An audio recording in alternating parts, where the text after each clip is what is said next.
হাদিসে প্রিয় নবী সাল্লাল্লাহু আলাইহি ওয়াসাল্লাম ছেলেদের হারাম কাজ সম্পর্কে বিস্তারিত বর্ণনা করেছেন এবং এই ছোট ছোট হারাম কাজের জন্য হাসরের ময়দানে তাদের ভয়ঙ্কর শাস্তির মুখোমুখি হতে হবে। প্রিয় দর্শক, আজকে আপনাদের পুরুষের 10টি হারাম কাজ সম্পর্কে জানাবো। এই হারাম কাজ থেকে প্রিয় নবী বারবার বিরত থাকতে বলেছেন। প্রিয় নবী বলেছেন, যে ব্যক্তি আমার হাদিস অন্য কাউকে শেয়ার করলো তার জন্য আল্লাহর বিচার দিবসে আমার শাফায়াত ওয়াজিব হয়ে যাবে। অবশ্যই ভিডিওটি সবাইকে শেয়ার করবেন এবং মুসলিম ভাইদেরকে এই 10টি কাজ থেকে বিরত থাকার জন্য জানিয়ে দিবেন। তো চলুন বেশি কথা না বলে শুরু করি আজকের ভিডিও। অবশ্যই ভিডিওটি সম্পূর্ণ দেখবেন এবং এই 10টি হারাম কাজ সম্পর্কে জেনে যাবেন। 1 নম্বরে রয়েছে হাতে পায়ে মেহেদি লাগানো। প্রিয় দর্শক, পুরুষদের জন্য হাতে পায়ে মেহেদি লাগানো নিষিদ্ধ। প্রিয় নবী সাল্লাল্লাহু আলাইহি ওয়াসাল্লাম বলেছেন, নারী পুরুষের হাত বিবেচনা করা হয় হাতের মেহেদি দিয়ে। নারীদের হাত সব সময় মেহেদিতে রাঙানোই উত্তম। 2 নম্বরে রয়েছে নিরেট বা এক কালারের লাল ও হলুদ রঙের পোশাক পরিধান করা। অবশ্যই পোশাকের ক্ষেত্রে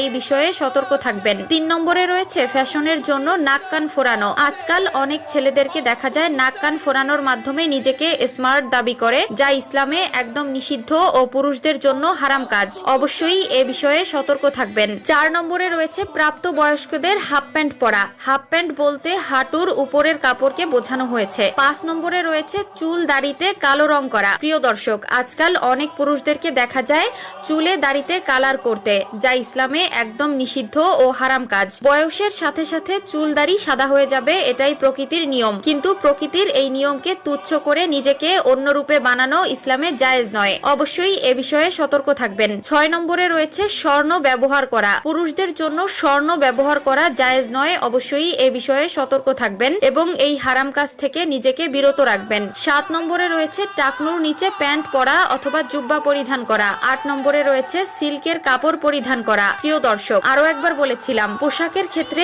অবশ্যই একটু সতর্ক থাকবেন। পুরুষদের জন্য যে সকল পোশাক হারাম তা কখনোই পরিধান করবেন না। 9 নম্বরে রয়েছে নারীদের মতো মাথার চুল লম্বা রাখা। 10 নম্বরে রয়েছে নারীদের মতো পোশাক পরিধান করা ও তাদের অনুকরণ করা। আজকাল ফেসবুক ও অন্যান্য সোশ্যাল মিডিয়ায় ঢুকলে দেখা যায় ভাইরাল হওয়ার জন্য ছেলেরা মেয়ে সেজে অভিনয় করে, মেয়েদের মতো চলাফেরা করে ও পোশাক পরিধান করে, যা ইসলামে নিষিদ্ধ এবং সম্পূর্ণ হারাম।